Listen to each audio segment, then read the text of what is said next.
news, Lobbyists are fed up with politicians accepting their money and then not coming through. opinion, When the automated police force orders you inside, that's just them doing their job.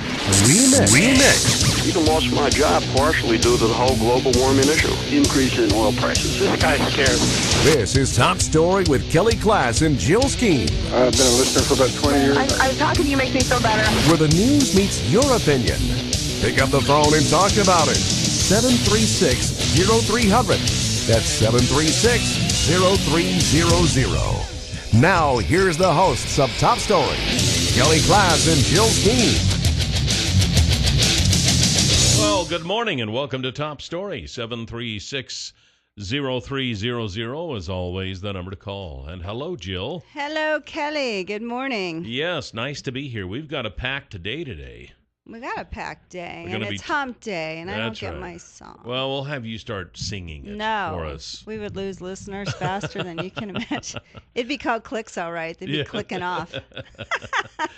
Well, coming up, we're going to be talking to the twin drivers in the monster truck show. The Truck You got to say that. Show. You got a monster trucks. I Coming can't up, say it like that. I don't have enough testosterone for that. Sorry. Coming up tonight, I guess, at the Twin Falls County Fair, kind of a kickoff thing, huh? Mm-hmm. And then at 8:30, we will have Sierra Sanderson, Miss Idaho. I know it. She has quite a story to tell. Right. Her story went viral on all the social networks here when she was crowned Miss Idaho because she wore her insulin pump in full view during the swimsuit competition. Mm-hmm. She decided that at the last minute.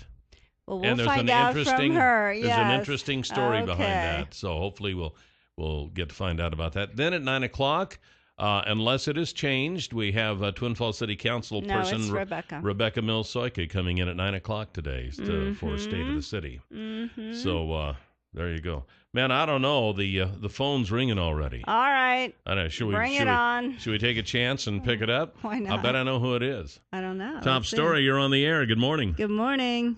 Good morning, Kelly. Good morning, lovely Bill. Good You morning. know, I'm Kelly's best friend. Oh, I know. Listen, Cal, was this 9-year-old little girl shooting the Uzi? Whose fault is that? Is it the parents? I mean, how does that work out? I mean, with this little 9-year-old using the Uzi and letting, killing her instructor. How does that work among the gun enthusiasts like you? Can you explain to me if the parents are responsible here or what's going on? Can you please explain that to us? Thank you. Okay, I'm sorry. Where did this happen? I am not privy to this information. Yeah, there was a 9-year-old. I'm not sure exactly. I saw the headline. A 9-year-old shot her instructor accidentally. Shoots a gun teacher to death. She with took her she took a Uzi. gun to school and shot her teacher? No, I think it was. Okay, here's the deal. It was in Arizona. Okay. An Arizona shooting instructor died after a 9-year-old student accidentally shot him in the head. Charles Vaca was pronounced dead on Monday, according to a press release from Mojave County Sheriff's Office. Vaca was an instructor at Bullets and Burgers, an outdoor shooting range about 25 miles away from Las Vegas. Investigators say he was shot with an automatic Uzi around 10 Monday while teaching a 9-year-old to use the gun. When she pulled the trigger, it recoiled, sent the weapon flying over her head. Vaca was airlifted to Las Vegas hospital when he died of injuries. So the girl was at the range with her parents. Okay. How tragic, but you wonder at what age, Yeah. or maybe they're too young to use an Uzi. Sounds to me like misjudgment on part of the parents and the instructor of allowing a 9-year-old to handle a weapon of that magnitude. Well, some people say we all should. It's teach a them horrible. as young It's a as horrible possible. accident. Is it the gun's fault? No, it's not the gun's fault. Well, it recoiled. I know, but that was, All right. Well, you got his opinion. What was Yeah. your opinion? Is there so it's too young at some points for some kids to Oh, absolutely. train on? I think so. Okay. I think so. My own personal think opinion. so. 7360300. And we're Now, off. we're off. Looks like our conversation is going to be about guns today. Top Story, you're on the air. Good morning. Good morning, Kelly and Jill. Good morning. Well, your caller asked for a person's opinion, and here we go. Yeah. exactly. The parents brought the kid to the range. I don't see anything wrong with it. To me, if the fault lies with anybody, it lies with the instructor that's highly trained, that is supposed to watch out and show this kid the proper holding methods and everything else. He failed to follow protocol, and he paid the ultimate price. But do you think maybe it's too young for a 9-year-old to shoot an Uzi that might have a recoil that's so strong? I mean, I've shot like a clay pigeon. I don't even know what kind of gun it was. And the recoil, shotgun. It was so hard. It really hurt my shoulder. I didn't want to do it again. I'm like, yow, that really hurt. So I can't imagine being 9. And I don't know what an Uzi feels like to shoot, but it might have too strong of a recoil. You think there's too young of an age? Well, an Uzi is 9mm. So, I mean, it does have some recoil, and it's all about how you handle the weapon, not the age or anything else. And again, one of the main instructors at the site was on TV this morning and said he doesn't understand what happened because they're trained to stand behind every shooter. It doesn't matter their ability, and be ready to knock the gun out of the way or whatever. And this guy failed to do that, and he paid the ultimate price. Yeah. Well, even if he was following protocol and was standing behind it, I mean, if you have a 9-year-old with a fully automatic Uzi, when they pull that trigger, that's going to go back. They will do it so fast, you're not going to have a chance to swipe it out of the way. I've seen grown adults not hold the gun properly, right, and the gun go off and smack them in the face. It's all about that. It's nothing to do with the age. Let's keep that out of the situation. Again, it's just following protocols, and if you don't follow protocols, something's going to happen that's bad. One thing I know for sure, it was not the gun's fault. No, gun does not go off till the trigger is pulled. Somebody pulled the trigger, and somebody wanted the person to pull the trigger, and that price was paid, and it was an accident. It was an accident, no different than a car wreck. That because somebody didn't follow protocol on the road, it's the same thing. Well, I'm sure she won't be traumatized for life. Well, she might.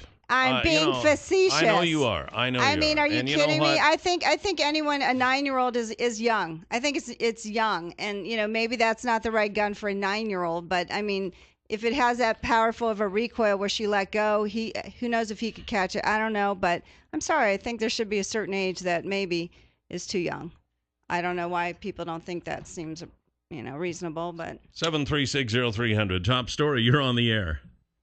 Hi, I hate the gun conversation because it's redundant in this community because everybody says the same thing. But on this one, absolutely, 9 years old is too young. I know. And the parents should have used some logic. The child, I think 9 years old is too immature to really understand exactly what they're getting into. And then for the instructor I think the instructor should have said, hey, 9 is too young, bring them back when they're 12. Right. And they're, more capable of understanding. And they've been, I don't know. I just really, for that last caller to say it's not the age, that's ridiculous. But 9 years old, and then for this little girl to emotionally have to process this, she's too young to even understand, I think, really the full impact of what's really happened. And I feel terrible for her. Yeah, this is tragic for everybody involved. I mean, the family of the instructor, and for the parents of the 9-year-old. I can't imagine the guilt I would feel as a parent if I took them and had allowed that to happen. So, there definitely needs to be an age limit on that one. So, thank you. All right, thanks for the call. Appreciate that. When you get into age, you get into such a subjective area here because I know 9-year-olds who are as big as 15-year-olds, and maturity-wise, they are more mature. It's up to the parents, I think, to decide if their 9-year-old is mature enough and physically capable of handling something like that. And would you start with an Uzi? To just put personally, I would wouldn't not. You do like a little handgun or a pistol I would say, or something? I'll tell you what, rather than starting out with a fully automatic 9mm Uzi, sweetheart, we're going to start out with this nice 22 pistol that I have here. That's nice and heavy, and we're going to put one bullet in it. Yeah. That's one of the things that really bugs me, and you can see these on YouTube. You see these drunk hillbillies giving these huge handguns to these small people who've never shot a gun before and watching them pull the trigger and it come back and hitting them in the head. Or even worse, they give them a semi-automatic weapon and with more than one shell in it. So they pull the trigger, it startles them, they pull the trigger again, and all of a sudden everybody's running everywhere. There's a right way to do this stuff and a wrong way to do this stuff. If they're going to start out with a semi-automatic, for God's sakes, only put one bullet in it to start off with. Because if that goes off, it's done and the gun becomes impotent. But it's the parents and the instructor here, God rest his soul, who made the wrong decisions here. But there's a right way to do it and a wrong way to do it. Personally, I would not start anybody off, especially a kid, with a 9mm fully automatic weapon of any sorts. And it's who just thinks crazy. she'll ever You're shoot, asking for trouble. Who thinks she'll ever shoot a gun again in her life? Yeah, Are you kidding me? I know. It's too bad. The poor thing. 7360300. Top story. You're on the air. Kelly, I'm just responding to the lady that called in right after me. And Kelly? Yeah, I'm here. You kind of cut out. Yeah. The whole thing about the age. I mean, my whole point is who are we to say what kid can't shoot? At 9 years old, I shot a .45. Now that's a recoil. Yeah. And I didn't shoot anybody. I didn't hurt myself. I didn't do any of that. Age is not supposed to be the deal. It's up to the parents and everything else. And it's a tragic event. And let's not turn it into a political thing where we're going to make a new law. It's tragic. Yeah, it is. People fall down in the bathtub every day and get killed, and it's tragic. Let's just call it what it is. It's an accident. It's a tragedy, and let's move on from there. Let's go somewhere else. Okay, well, hey, that's a good idea. We would hate to do anything like that, yeah. Mm-hmm. One of the news items this morning was in Wendell. Wendell voters narrowly rejected 2 more school bonds, coming up just a few percentage points short. This report today in the Times News. $1.5 million bond for facility projects failed by 1 percentage point. With nearly 65% of the voters saying yes, there were 317 in favor, 171 against. I mean, that seems like a low turnout. We were looking up the population of Wendell. As of 2012, it's 2,751. So you think, why is the turnout so low? And I also said this to you. Why are the elections in the end of August? Why aren't they in November? I know the state pays for it, but still, you'd have a larger turnout. And I think someone said to me on the show at the Breakers, it's because they don't really want a larger turnout. They want the ones who are interested to vote for it, and they pass. But to me... Not always, though. It can go both ways. Obviously, but... I'm saying, why wouldn't you have it in November so more people would come out? I mean, I think the last week in August, people still are on vacation. Some people have started school, but really, are you going to get a big turnout at the last week of August? It doesn't make sense. Yeah, you might have a point there. And now they have a crumbling gym that's probably going to be condemned. Yeah, maybe we should have it on. Of course, elections are only every 2 years. State elections are only every 2 years. Well, if you're doing it 3 months earlier, do it November 4th and see if you get a better turnout. You might have something there. Just have election day for everything election. I mean, why would you do it off time? And look at 10% turned out? Hey, coming up next, we're going to talk about monster trucks. We are back, 7360300, always the number to call here on Top Story. Okay, now we're going to talk about monster trucks. And it's going to be fun. We got the twin brother drivers. Is that kind of how you're billed? Something like that? Yeah, pretty much. Yeah, okay. Double Trouble, is that what they call you guys? Double Trouble. I drive Double Trouble, and Travis drives Troublemaker. Oh, so there's the name of your car. Or Two your trucks. thing. And then Two trucks. Then we have Brian Wagner. Yep, we're here as well with All Star Motorsport Productions, the promoter putting on the show tonight at the Twin Falls County Fair. All right. So Brian puts it on, and you two drive around, do the show. Drive around, try to break our trucks, and then whatever Brian says goes. So now it's Travis and Tyler Groth, right? Yep. All right. So you're from Gig Harbor, Washington, just south of Seattle. So tell us about the show tonight. What do you drive? So monster trucks. Last year, the show, I won the event. We'll do 3 competitions. We'll do a wheelie contest, racing, and then the fan favorite at the end, freestyle. Whatever they put out there, we'll run over, crush, jump, whatever they let us do. I see. Okay. How did you guys get into this? Could Jill drive her little Ford Escape out there? Know. We can crush that too. What? No, I think you compete with it. Yeah. Here we go. Trash talking.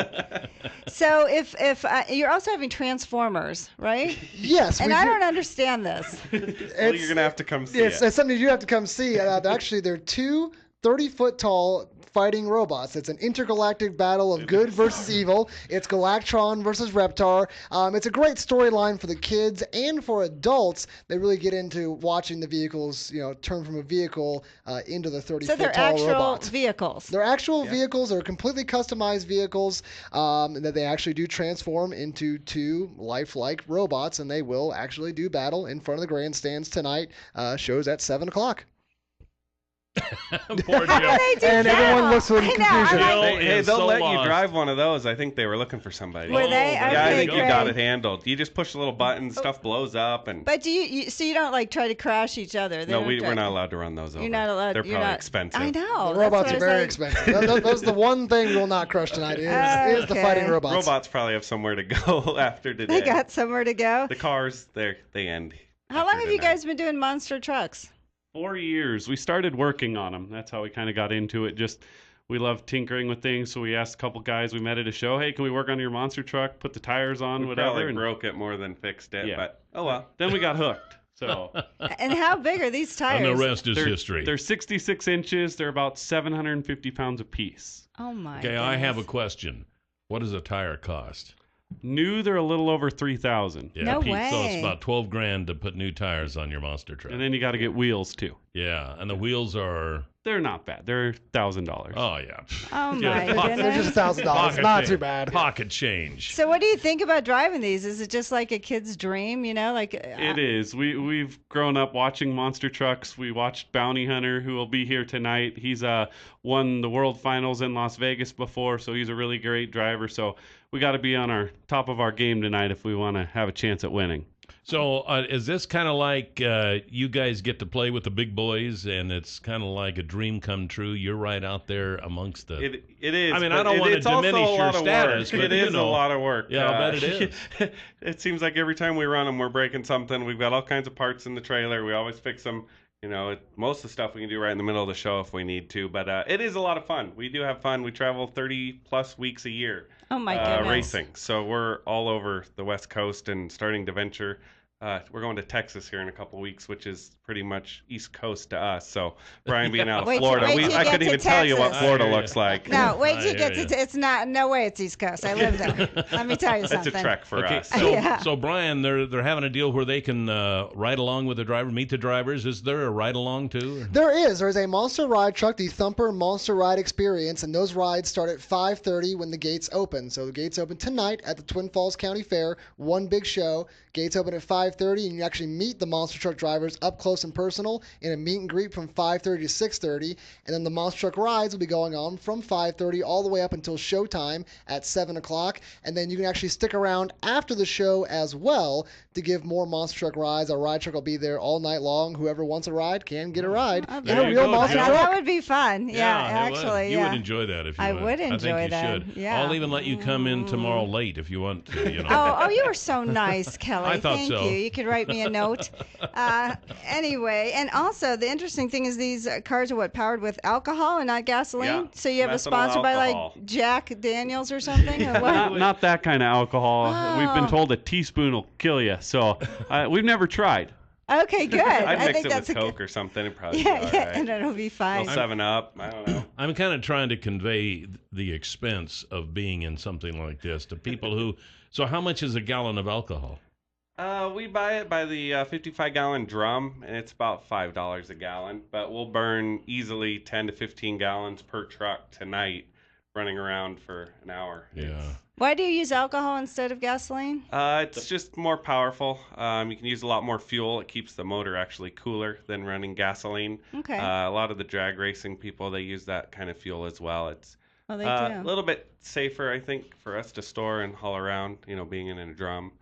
rather than a bunch of 5-gallon gas cans bouncing around in the trailer. Could you imagine? Well, Travis and Tyler Groth and Brian Wagner, thank you very much. Have fun tonight. We'll be at the Best of luck. Monster Truck Show tonight at Twin Falls County Fair. Appreciate you coming in. Thank you. Gates open 5:30. We'll be right back with Miss Idaho here on Top Story.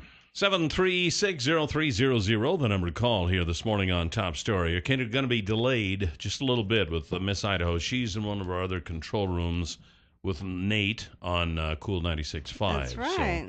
So we'll have her the next segment. So bear with us. That'll be interesting. She has quite a story to tell, and I'm anxious to hear it. But I'll tell you what, another interesting story to tell.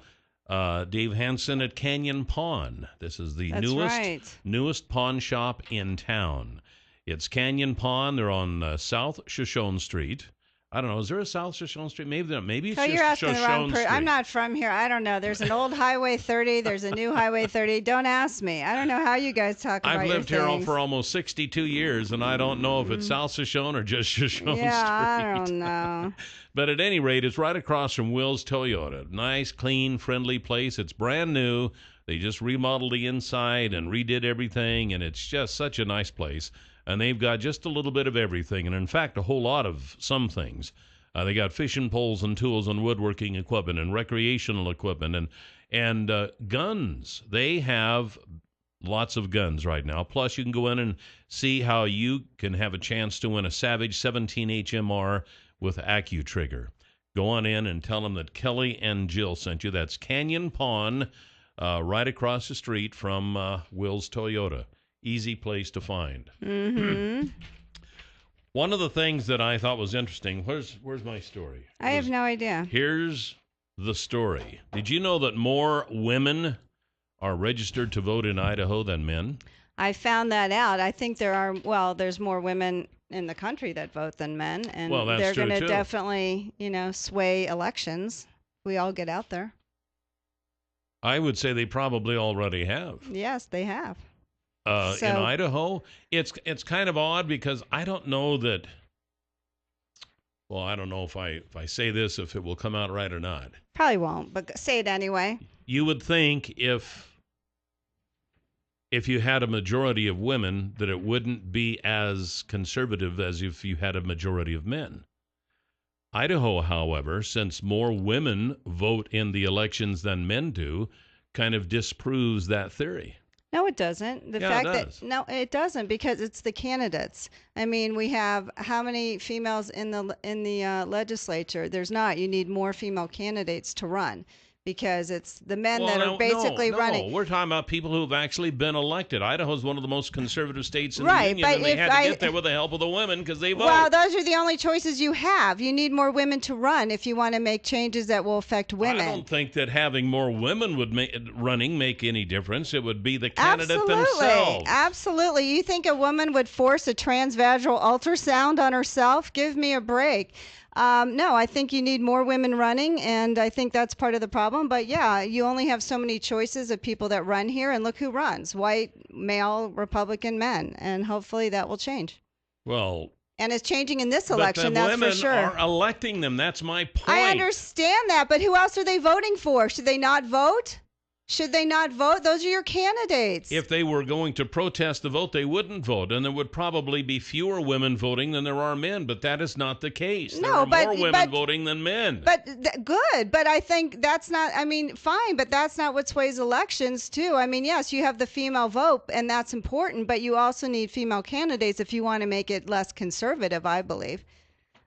There's more. Maybe not. Maybe the women who would be elected would be more conservative than the men. Okay, well, we'll see. We'll have more women running, and hopefully the women that are running this time will win. So, but yeah, I'm glad women are voting, and I think they think it's very important. I know I've been voting since I was 18, and I say more people should vote and get out there and vote. Well, definitely more people should vote, and it is really sad when you have 500 or so people in a town. Well, of course, there's 2,300 residents, so I don't know. 2,700. 27. I don't know how many of those would actually be registered voters, because a lot of kids and stuff. But no, we all have to vote, and there are more women in Idaho, and hopefully, as you have more female candidates, they'll vote for those, and Well, let's see what they say. Change the demographics of our legislature, which I think Top badly story. needs to be You're changed. on the air.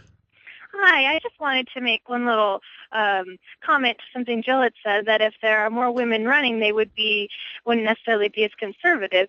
And I don't think that's true. There are females that are conservative. There are females that are liberal.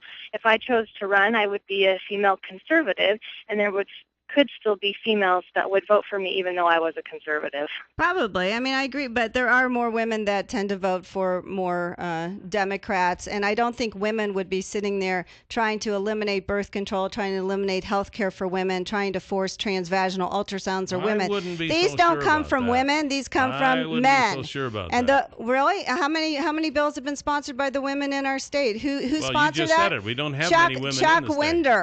Chuck Winder wants you to have a transvaginal ultrasound against your will. I don't think women would put that legislation into place. They'd worry about jobs and helping women. I don't know about that. I think so. You don't see too many of these women sponsoring the rape insurance bill. I don't know about that. Well, those are facts. Those are men. We'll be right back with Miss Idaho. 7360300 is the number to call here this morning on Top Story. And I know I've got. Did you give me the information? No, you didn't make a copy. Right there. I did. Okay, very good. Thank you, Jill. You're so good. You're welcome, Kelly. You do good work. I think.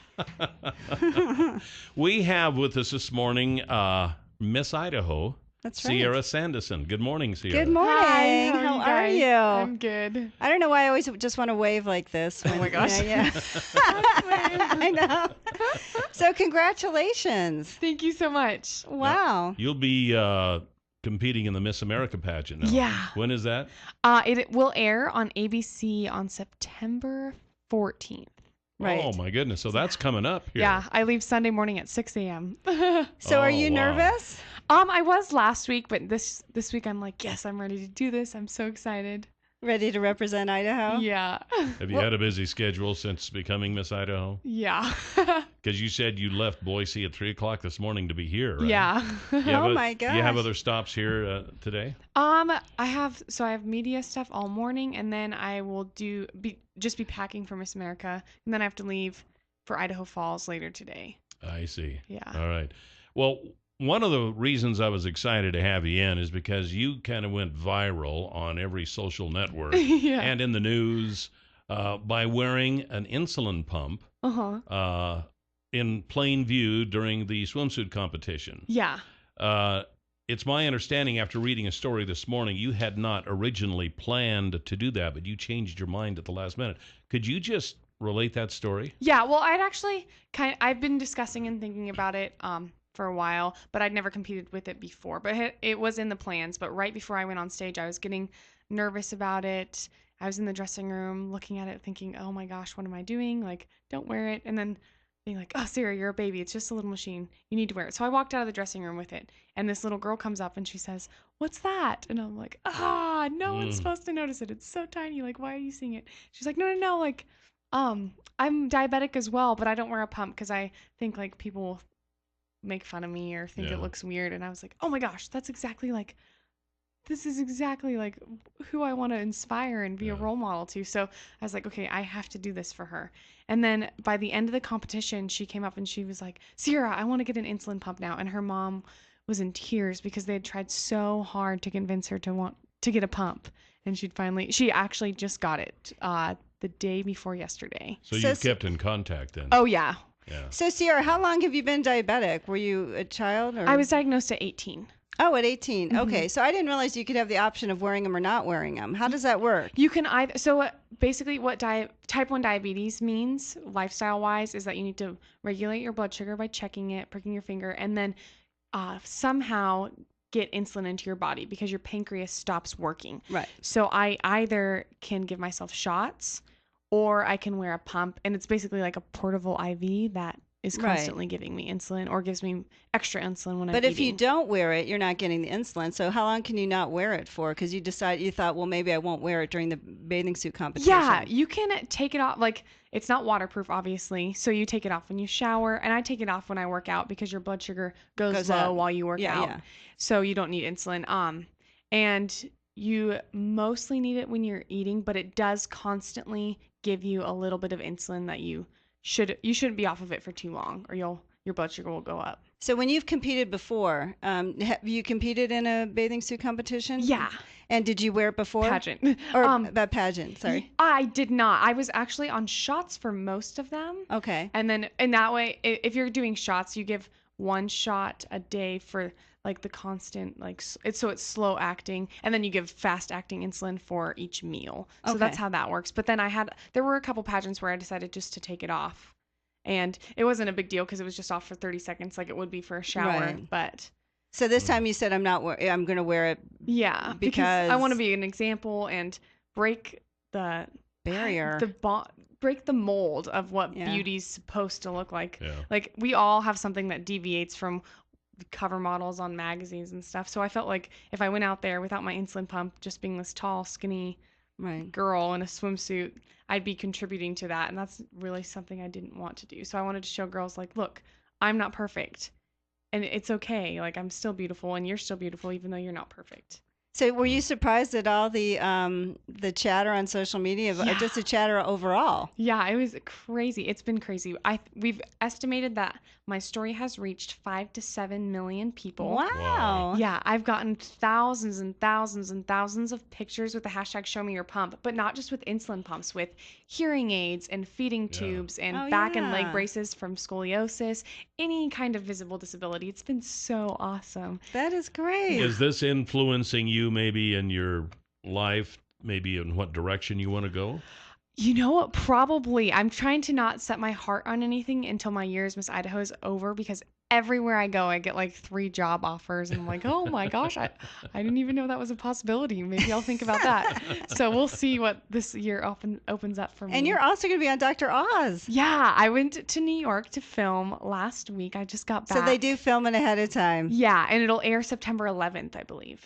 Is it the 11th? I think so. Yeah. I had down the 8th. Is that that's wrong? Changed. Oh, so September 11th. Yeah. Okay, great. So Miss Idaho will be on Dr. Oz on September 11th. So did he talk about your pump and show your pump and how your body works on insulin? Yeah, and how he always does that with the molecule. Did you have fun? Yes, it was so much fun. Oh, great.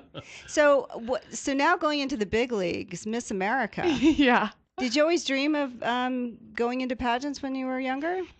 I was a tomboy, and I liked dinosaurs and collected bugs and played in the mud and hated brushing my hair. So it wasn't until like I was big to do a pageant at 18 where I really started thinking about it. And even then I was like, what am I doing? And I was a mess too. But after my first couple pageants, I was like, wow, I am growing so much from this. Like, it's not just learning how to do makeup and walk in heels. It's so much more than that. Learning how to public speak, getting your platform out into the community. It's been so good. It's changed my life completely. And how old are you now? I'm 20. Oh my goodness. So you've just been doing it a couple years. 2 years, 26 months as of like last week, I think. So do you have any idea what you'd like to go into as a career? I want to start my own business. I want to be a CEO, but I'm not sure what kind of business yet. All right. I want to be a CEO too. Yeah. Not me.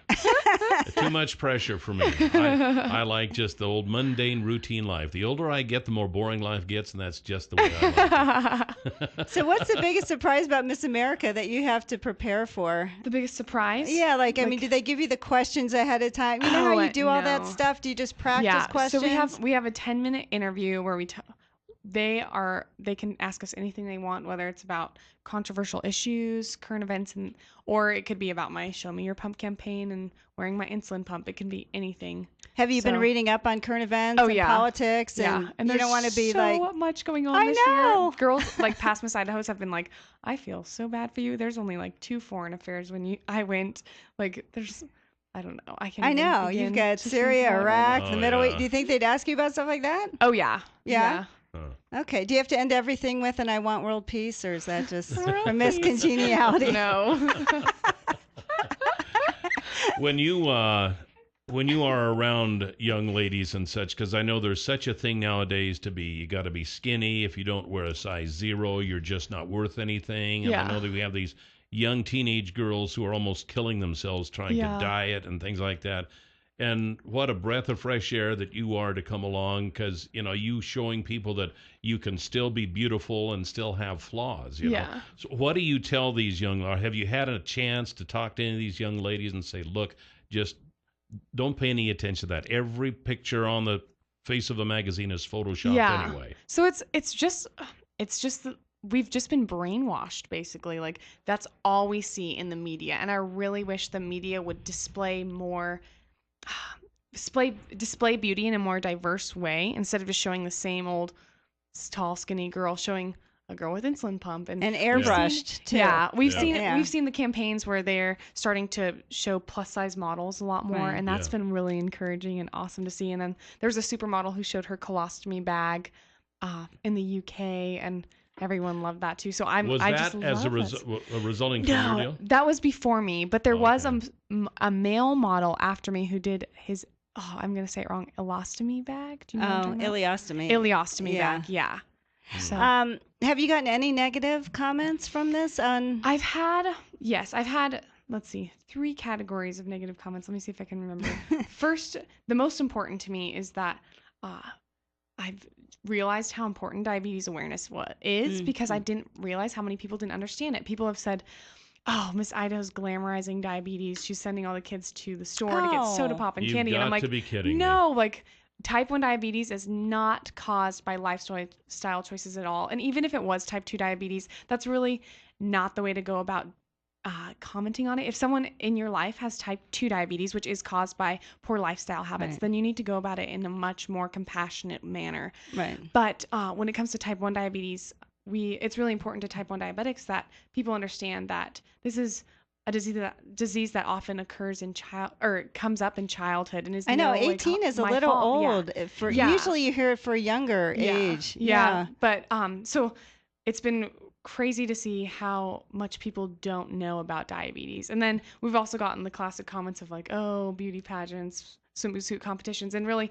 like, if you know anything about the Miss America organization, it's nothing but empowering. It has completely, like I said, changed my life. And I think if you ask my dad, like, when he first heard I was wanting to compete at Miss Magic Valley, he's like, you're going to be on stage in a swimsuit? What are you talking about? And now he's like, I don't understand. Like, every time you come home, you are a different person. Like, every single day you grow so much because you're working so hard to prepare for Miss Idaho or Miss America. And he's just like, I love the Miss America organization. I don't know where you would be in life without it. That's great. Can I ask, why do they still have swimsuit competitions? Do you think we're kind of past that, or what's the reason? I actually am not against them at all. I know they are very controversial, but for me, Miss America is a well-rounded young woman, and part of being well-rounded, and like I have to fit in studying current events into my schedule, and community service, and doing my homework, and getting good grades, and going to the gym and eating healthy. And we might be able to explore a different way other than being in a swimsuit, but I do think it's important that girls include being healthy and living a healthy lifestyle in their day-to-day life. And what's your talent? I sing. That's the other thing. What I are have to you work on going to talent. sing? I sing Forget About the Boy from Thoroughly Modern Millie. Oh, nice. It's a Broadway show, yeah. Yes, yeah. So are you nervous at all? Like, because this is like the big show. Yeah. You know what I mean? It's the majors. Yeah, I was nervous a couple weeks ago because I was like, I don't know if I'm going to be ready. And this week I'm like, I think everything's coming together. I'm ready for this. I'm so What's excited. a typical day for you? Oh my gosh. There is no typical day for me, especially working out. It's the funniest thing. People ask me, what do you do to work out? And I'm like, well, last night at midnight, I asked my brother to go climb Table Rock with me, and we went hiking in the middle of the night. And then when I was in New York, I lived in a 13-story hotel, so I just went up and down the stairs and up and down the stairs. I also carry barbells in my carry-on so I can do curls while I have a layover. So yeah, you have it's so crazy. You have to put college aside, don't you, during this year? This year I'm taking the year off, yeah. Yes. Okay, so where are you going to school? I go to CSI. Okay, yeah. Great. Yeah, because that would be tough. You couldn't possibly go to school and do all this at the same time. Yeah. And who pays for all your travel? Do you have to do all that, or no, the people I don't. that sponsor you? It depends on the trip, but usually, like, Dr. Oz paid for me to go to New York, and then I went and filmed in LA in the studio down there, paid for that. The Miss Idaho board pays for me to get to Miss America, and we went to Miss America's Outstanding Teen and watched Miss Idaho's Outstanding Teen compete in Orlando, and so they paid for that. And then after Miss America, if I come home as Miss Idaho, people are asking to fly me to diabetes conferences and nice. Like women's motivational speaking conferences, and so they just pay for all of that. It's really so you awesome. recommend a young girl to get into it as they can? Oh my gosh, yeah. Early it as has they been. can. I don't know where I would be in life. I would just be going to school and probably working. You wouldn't be on Dr. Oz, would Yeah. Well, I'll tell you what, we're out of time. We're going to be rooting for you on September 11th. Thank you. Sarah, we wish you the best. You're delightful. And either way, how it goes, you're going to be a busy young lady for a while. Yeah, I know. Yeah. All right. Miss Idaho, Sierra Sanderson, thank you very much for being on the show. Thank you. We'll talk to you soon. This Bye. is Top Story. We have State of the City coming up with Twin Falls City Council person Rebecca Mills-Soyka. And welcome back to the third half of Top Story. 736-0300 is always the number to call. When Miss Idaho was here in the last segment. We did not do our job. That's right. We did not. You didn't do your job. You didn't do your job. It was up to you to remind me about this. Of course. We didn't talk about our send-off party. I know. And that's one of the big things. Miss Idaho, Sierra Sanderson, will be leaving for the Miss America pageant. And they are having a send-off party for her this Saturday. Is this Saturday the 30th? Yes. Yeah, that's right, because today's the 27th. 1 to 3. 1 to 3 o'clock at the Lighthouse Christian Church at 960 Eastland Drive. That's right. And if you haven't met her, you really should meet her. She's delightful, and what a role model. And I thought she was great. Now, we've been saying September 11th. That's when she's going to be on Dr. Oz. Dr. Oz. Miss America is September 14th. Yes. Right, okay. Why you say it wrong? I don't understand. Why can't you get the right information? I don't know. Well, you're not giving me the right information. That's the problem. Anyway, she has a busy week You're that a professor week. of misinformation. September 11th is Dr. Oz, and the 14th is the pageant. How lucky. That's right. I know. That's right. So anyway, do you have any go. theme music for Rebecca? I don't think I do. I think it's hard I to got get lost. good help. Something's going on here. I know. It's like Gremlins. Kelly. I don't know what to say. Gremlins came in the middle of the night and erased it, Rebecca. I'm sorry. You always make me feel so welcome here. Thank you. Twin Falls City Council person Rebecca Mills-Soyka is our guest this morning here on State of the City. Good morning, Rebecca. Good morning, Rebecca. Good morning, Jill and Kelly. Way to follow Miss Idaho, huh? Yeah. This is great. I know. That's not good. You guys make me follow Miss Idaho? I think it's good. Why not? We got this great lineup of great women on our show. Well, thank you.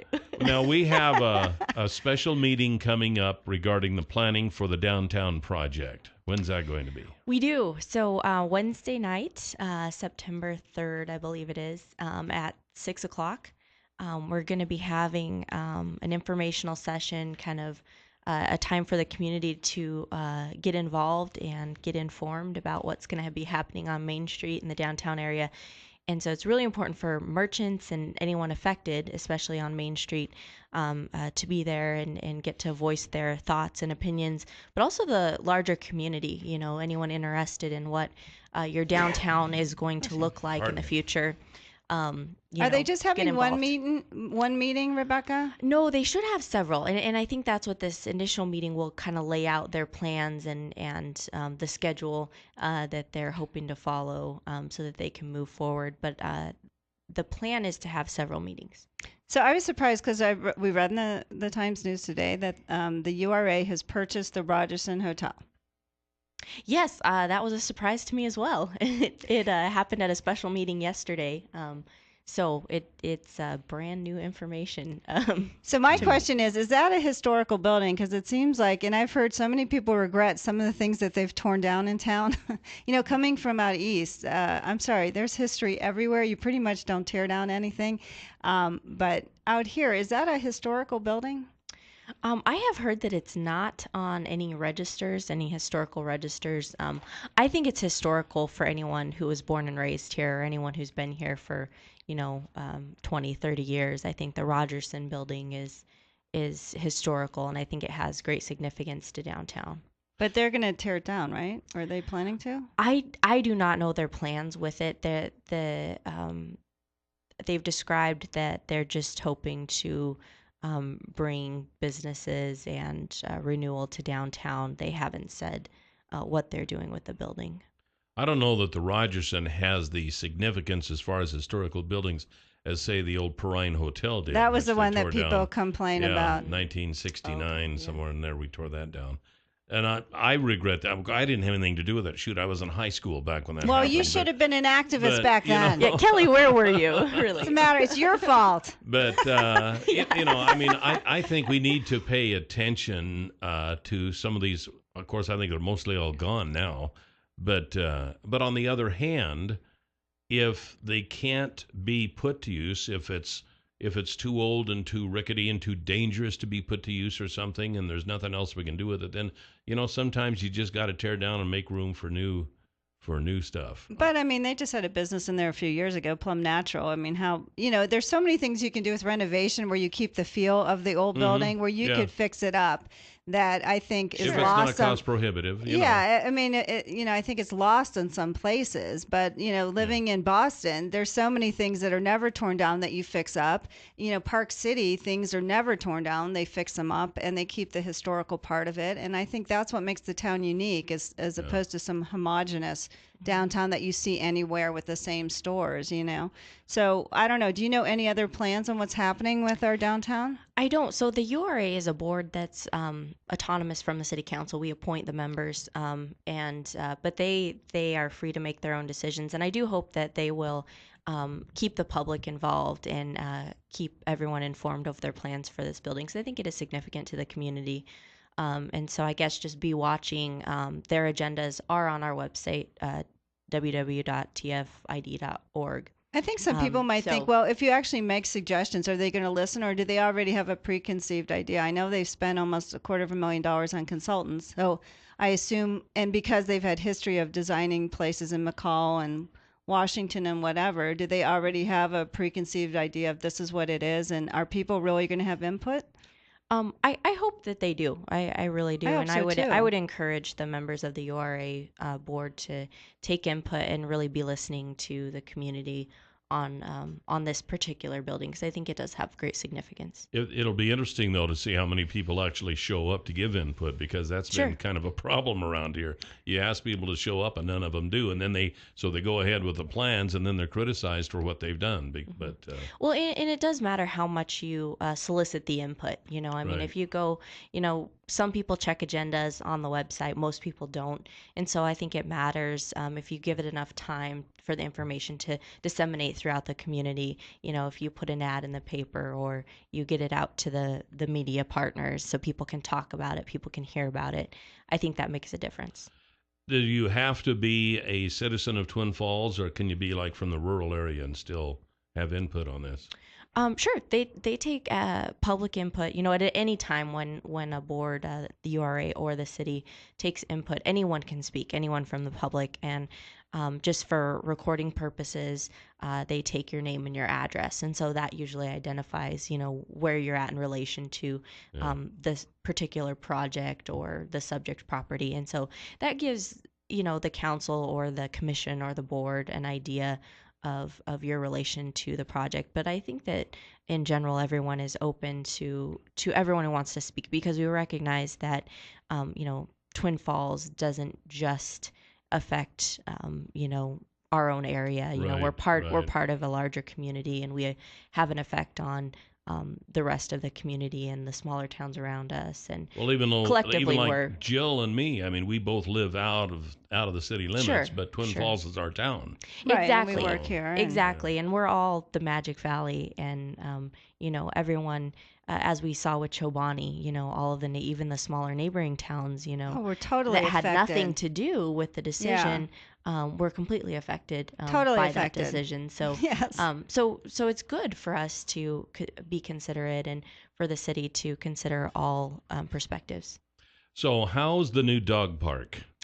Oh, it's wonderful. It's amazing. I don't even have a dog. I actually borrowed someone's dog. It was great. Did you go out there for the opening? Yeah, and a lot of people did. It was huge. I mean, I think they had a couple hundred people at the opening and a couple hundred dogs. It was fun. It was fun chaos. The dogs were running everywhere. And do they fight wonderful. at all? It always seems like you'd have dogs that would fight. I was surprised. There were I saw maybe two in the hour that I was there. I saw maybe two scuffles, and it was more of like a little bark and but it was the owners are really responsive, and they stay on top of their dog's behavior and make sure that they're being good. So no, the owners were very good about it. And I know how grateful and how hard they've worked for this dog park. So they've assured us that they're going to be following all of the rules and being responsible and taking care of the park because they really appreciate it. Did a lot of dogs come out for the opening? Oh, yes. I think there were as many dogs as people. It was Did insane. any cats sneak in? No cats. Like, where's our park? What about the use since? Have you had a chance to check on the usage of it since the ribbon cutting last Saturday?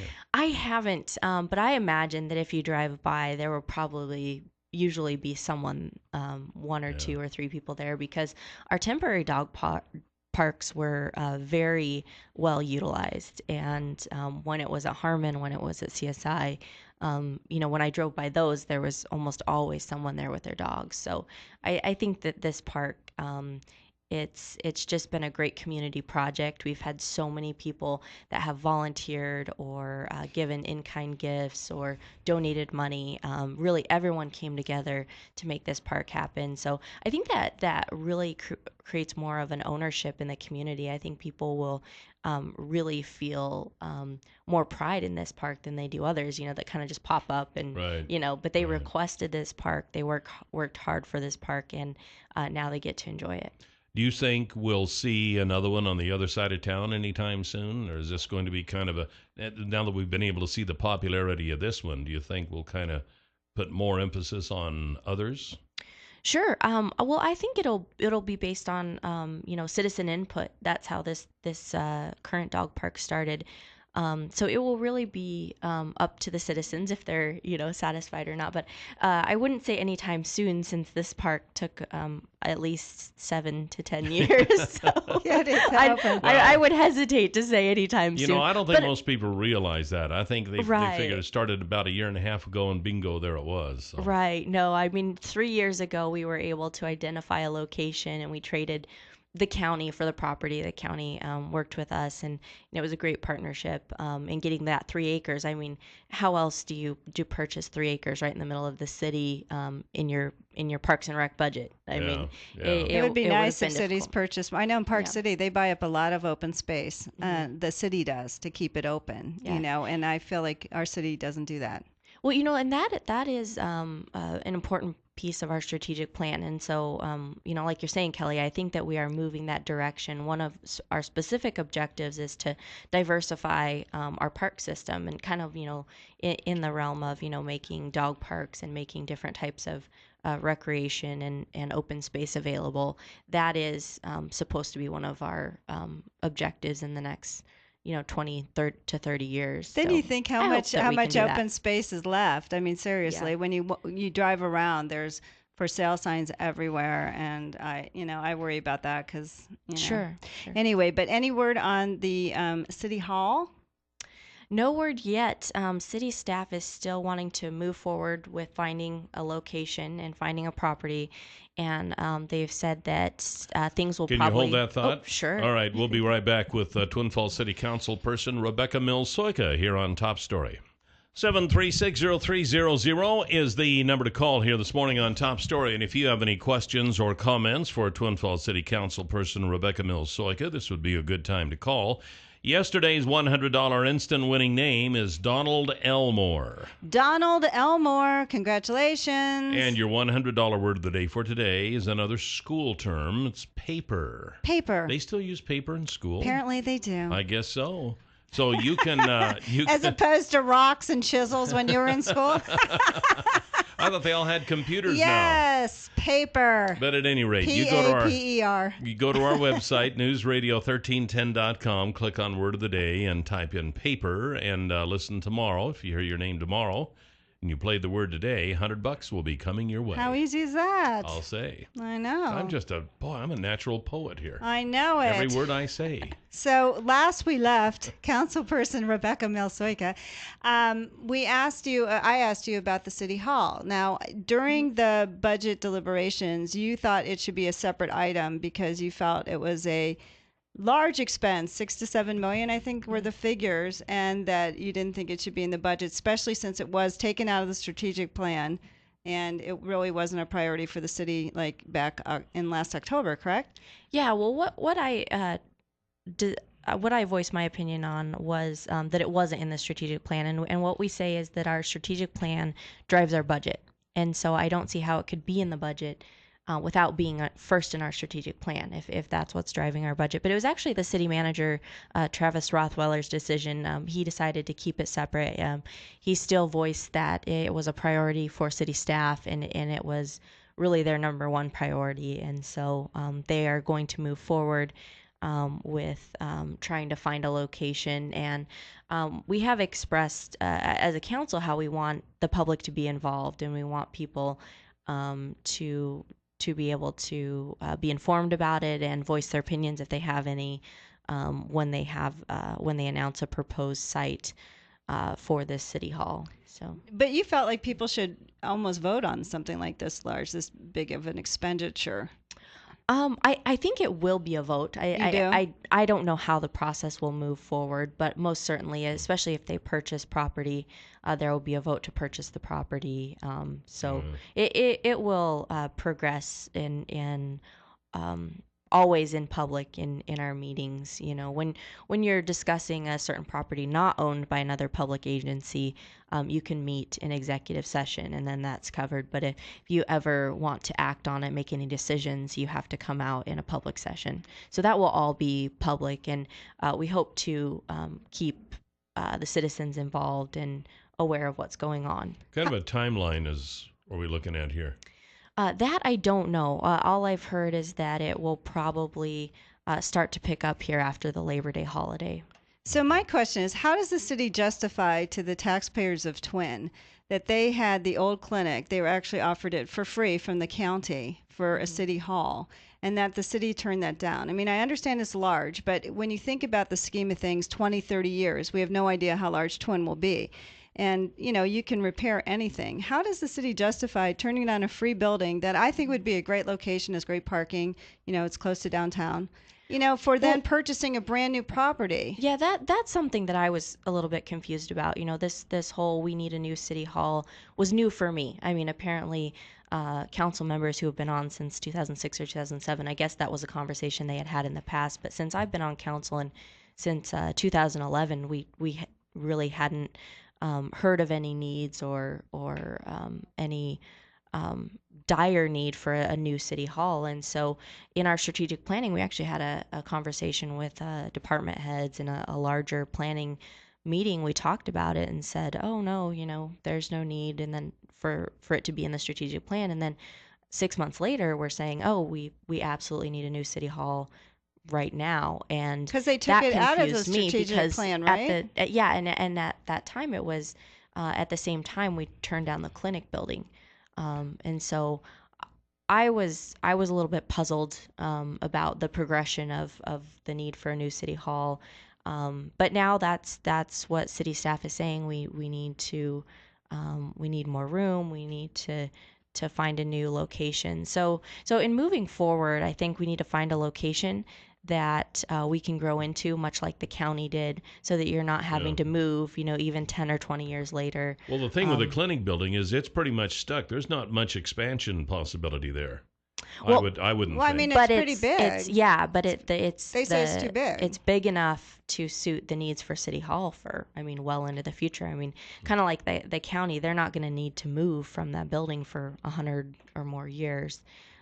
So as long as we have a place that you know, the council has expressed a desire for it to be downtown, for it to hopefully be a part of revitalization in either Old Town or downtown, and kind of keep it in the heart of the city, I think that's a good idea. All right. Well, hey, we're out of time. Want to thank Twin Falls City Council person Rebecca Milsoika. We'll see you next time. Thanks, Rebecca. And this is Top Story on News Radio 1310 KLIX. 7360300 is the number to call here on Top Story. Welcome back. Thank you. You've heard us talking about far more of Idaho and infrared photography and flying over your fields. Now, actually, you can do that, and you might even find, I don't know, it's not unusual to find marijuana growing in places it's not supposed to be. We heard it glows. Yeah. When they see just it like a glows. fluorescence coming out of these pictures. But this isn't that's actually, it's not not the what it's point. for. It's not what it's for. What you can do is Far More of Idaho can fly over your fields, take infrared photography, and they can upload this information to your computer so you can look at it, and you can see how your fields are doing as far as moisture is concerned and all sorts of things. I mean, when you are looking at something via infrared photography, it opens up a whole new world.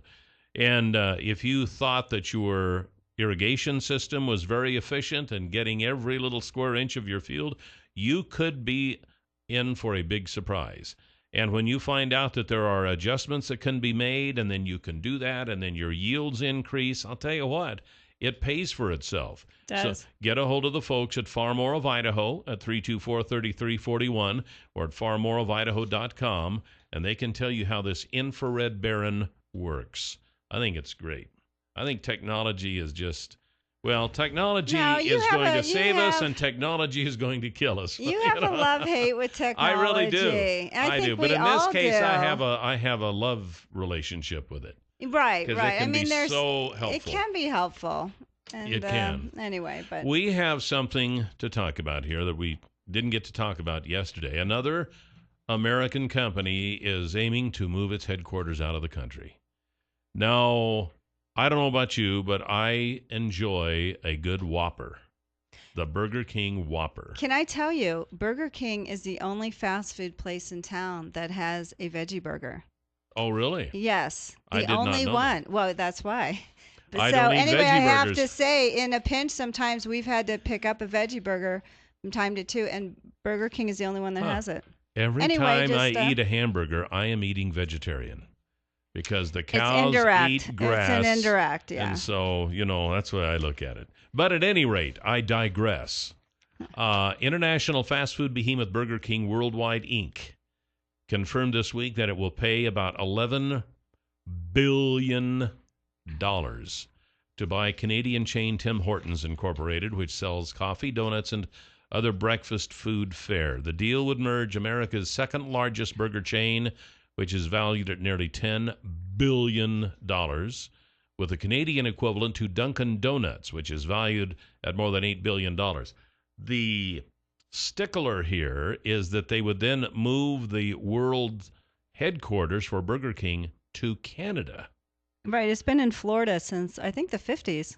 Yeah, King. It's been around for a long time. Mm-hmm. By doing so, they will save themselves millions of dollars a year in taxes. Mm-hmm.